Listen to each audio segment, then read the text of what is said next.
juga tidak wajib membayar dam. Umrohnya tetap dinyatakan sah karena sudah mengucapkan kalimat persyaratan tadi. Makanya kalimat persyaratan ini wajib kita ucapkan, bukan wajib, harus kita ucapkan dan tolong diingatkan ya. Baik, itu adalah rangkaian yang pertama, yaitu miqat, terdiri dari menggunakan pakaian ihram dan mengambil niat di tempat miqat. Kalimat niatnya adalah labbaik Allahumma umratan. Setelah kita mengucapkan kalimat itu jamaah, maka berlaku bagi kita larangan-larangan ihram. Tidak boleh lagi pakai wangi-wangian, tidak boleh lagi potong kuku, tidak boleh cabut bulu-bulu, hatta mencabut bulu itu enggak boleh. Ya, tidak boleh melakukan perbuatan busuk, tidak boleh berdebat, tidak boleh berkelahi, tidak boleh mengucapkan kalimat-kalimat kotor. Ya, semua hal yang bisa merusak pahala umroh kita ditinggalkan, terutama sekali media sosial. Ya, Facebook apa itu ditinggalin dulu semuanya. Apalagi laki-laki, di sana banyak sekali aurat wanita yang tidak pantas kita lihat. Lagi ihram buka Facebook, ada yang joget-joget, itu mengganggu juga amal ibadah umroh kita. Ya, setelah itu kita akan menuju kota Mekah. Nyampe kota Mekah jam 9, makan malam, sholat isya dan maghrib di kamar masing-masing. Kalau ada orang tarawih, kita ikut tarawih. Selesai tarawih baru kemudian kita melanjutkan tawaf dan sa'i. Dan di Mekah baru kita akan masuk rangkaian yang kedua. Rangkaian umrah yang kedua itu adalah tawaf. Tawaf itu sebanyak 7 putaran. Tawaf ini merupakan rukun. Jadi ada miqat. Miqat ini wajib umrah. Kemudian yang kedua tawaf. Ini namanya rukun umrah. Tawaf ini adalah rukun umrah dan tidak masuk dalam wajib umrah. Karena kita boleh meninggalkan tawaf dengan syarat-syarat tertentu. Seperti tadi, haid sampai pulang nggak bersih-bersih, dia boleh meninggalkan tawaf, langsung bertahallul dan tidak wajib membayar dam apabila sudah mengucapkan kalimat persyaratan. Misalkan, Ustaz saya malas tawaf dan sa'i, boleh, tapi bayar dam kalau disengaja tanpa ada syarat-syarat yang membolehkan kita meninggalkan.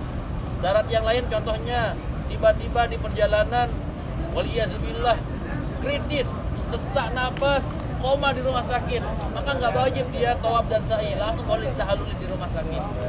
Itu berarti ada syarat-syarat yang harus dipenuhi. Tetapi kalau tidak ada syarat-syarat dipenuhi, maka kita harus menyelesaikan tawaf dan sa'i. Rukun yang kedua adalah tawaf di Ka'bah sebanyak 7 putaran.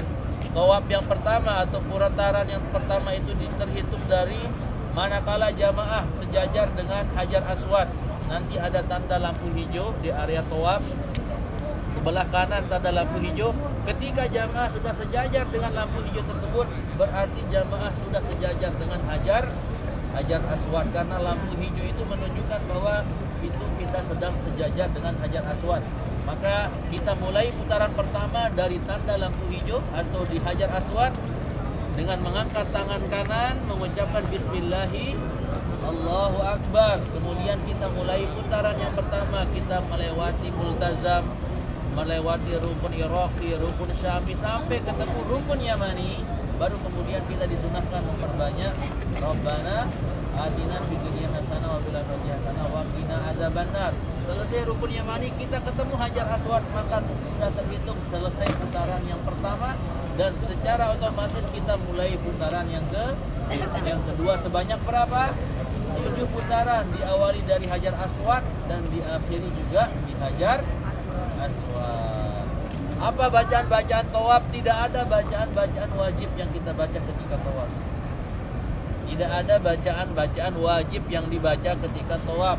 Tetapi kita ada buku bimbingan yang dibuatkan oleh travel. Saya akan membimbing jamaah sesuai dengan nada yang dari buku bimbingan travel. Karena doa-doa yang dari buku bimbingan itu diambil dari Al-Quran dan hadis. Ya. Tapi kalau tidak dengar, Ustaz saya nggak dengar, maka jamaah bebas membaca doa apa saja. Jamaah bisa memperbanyak istighfar, memperbanyak doa, ya, doa kebaikan untuk dunia kita dan akhirat, atau doa-doa yang sudah jamaah hafal. Robbana atina, Robbana hablana, Robbana inna, mendoakan orang tua, Robbi dzufirli wali walidayya. Intinya perbanyak doa, jangan melamun ketika tawaf, apalagi sampai ada yang tidur. Bolehkah kita berdoa dengan bahasa Indonesia? Boleh. bebas. Intinya ketika tawaf nanti saya akan anjurkan jamaah untuk memperbanyak doa, karena ketika tawaf adalah tempat mustajab kita bermunajat atau berdoa kepada Allah Subhanahu wa taala. Nanti di sa'i baru kita berselawat dan yang lain-lain. Ya, ketika tawaf jamaah kita harus dalam keadaan suci. Ya.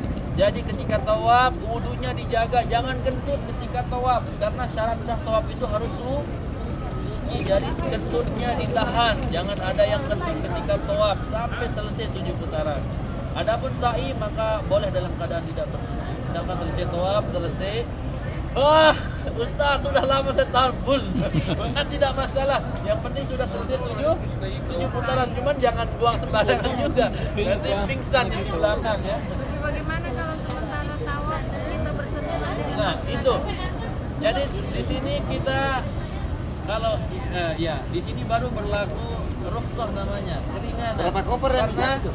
Kalau kita mengikuti pendapat Imam Syafi'i tentang batalnya wudhu wanita atau laki-laki ketika bersentuhan dengan bukan mahram, maka di sini di tempat tawaf tidak berlaku pendapat yang seperti itu. Karena tidak mungkin kita tidak akan bersentuhan dengan lawan jenis. Karena yang tawaf di area maqam, di area Ka'bah itu ribuan orang jamaah, dan kita tidak bisa menghindari untuk tidak bersentuhan. Maka pendapat yang kita ambil ketika tawaf adalah wudhu kita tetap sah meskipun bersentuhan, yang penting tidak menimbulkan reaksi. Maksudnya ketika kita bersentuhan nggak ada reaksi apa-apa. Tetapi kalau muncul reaksi syahwat, ya jamaah ngerti apa maksud saya reaksi syahwat, maka itu batal. Intinya ya kita jauhkan dari pikiran yang tidak-tidak. Kalau bersentuhan ya kita lagi ibadah, jalan saja. Tetapi kalau ada reaksi syahwat, misalkan yang laki-laki telah ada tabrak orang Turki yang begitu cantik, kemudian muncul syahwat, maka batal itu. Ya. Yang penting kita tetap menjaga pikiran, fokus ibadah, insya Allah tidak akan menimbulkan reaksi syahwat sedikit pun. Baik, itu tawaf harus dalam keadaan suci. Baik. Setelah tawaf kemudian kita akan melaksanakan sholat sunat tawaf jamaah. Sholat sunat tawaf 2 rakaat di belakang makam Ibrahim. Ini sunat semua. Kemudian setelah sholat sunat kita dokumentasi sebentar latar belakang Ka'bah, lalu kemudian kita menuju tempat air Zam-Zam untuk meminum air Zam-Zam, dan ini sunat semua. Setelah itu baru kemudian kita ke tempat sa'i, ke mas'ah, ke tempat Safa dan Marwah untuk melakukan rangkaian yang ketiga atau rukun yang ketiga. Berarti rukun yang ketiga adalah sa'i. Yang pertama adalah miqat, kedua tawaf, yang ketiga sa'i. Sa'i juga sebanyak 7 putaran, tapi putaran sa'i dengan putaran tawaf berbeda jamaah. Sa'i itu terhitung ketika kita berada di puncak Bukit Safa, ya. Kemudian putaran pertama itu dihitung dari puncak Safa, kita jalan menuju Marwah, itu sudah masuk 1 putaran. Setelah kita berada di puncak Safa, kemudian berada di puncak Marwah, kemudian kita kembali lagi ke Safa, maka itu dihitung 2. Berarti hitungannya ini Safa, ini Marwah 1, balik lagi 2, balik lagi ke Safa 3, sampai 7. Berarti sa'i itu sebanyak 7 putaran, diawali dari Safa dan diakhiri di Marwah. 1, 2, 3, 4, 5, 6, 7. Berarti diakhiri di Marwah. Apa bacaan ketika sa'i? Sama, tidak ada bacaan wajib. Tapi di sa'i ada bacaan sunnah. Ketika kita berada di Safa dan Marwah, kita disunahkan membaca menghadap kiblat, kemudian membaca doa la ilaha illallah wa la syarika lah, lahul mulku wa lahul hamdu yuhyi wa yumiitu wa huwa ala kulli syai'in qadir.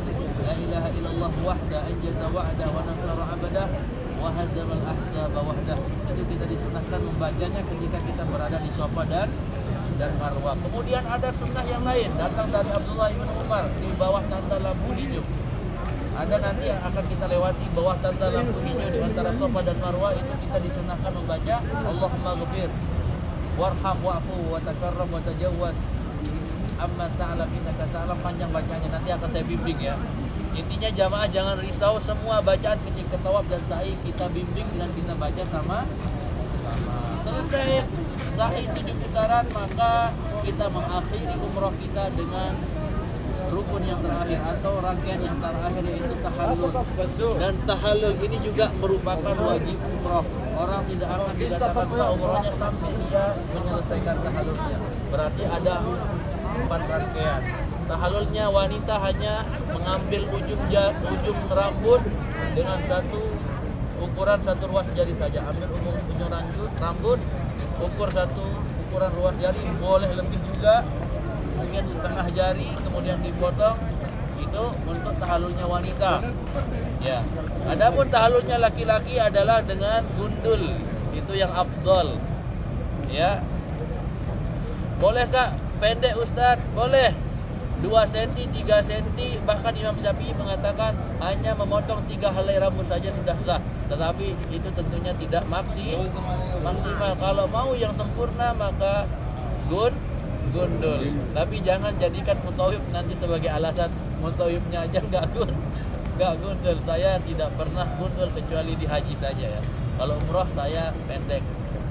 Saya mengambil pendapat yang pendek karena kalau saya gundul berarti tiap minggu harus gundul karena tiap minggu kita umroh ikut jamaah. Baik, selesai tahallul maka selesai rangkaian ibadah umroh kita jamaah. Hanya 4 rangkaian saja. Yang pertama miqat merupakan wajib umroh, kemudian rukun yang kedua tawaf, rukun yang ketiga sa'i, dan yang terakhir adalah bertahallul, dan tahallul ini juga merupakan wajib umroh. Berarti 2 wajib, 2 hanya rukun saja. Tapi ini adalah 4 rangkaian yang satu kesatuan yang harus kita lakukan secara berurutan. Yang keempat baru tartib. Yang kelima baru tartib. Tartib itu maksudnya adalah berurutan, mulai dari miqat, tawaf, sa'i, dan tahallul. Gak boleh kita tidak berurutan. Ustaz, saya mau tawaf dulu nanti ambil miqat. Tidak boleh. Harus berurutan, itu maksudnya tartib. Sebagian ulama memasukkan tartib sebagai rukun yang kelima. Padahal ini bukan bagian dari rukun, karena memang tidak ada orang yang akan melakukan tawaf dulu baru mengambil miqat ya. Baik, sampai sini ada pertanyaan?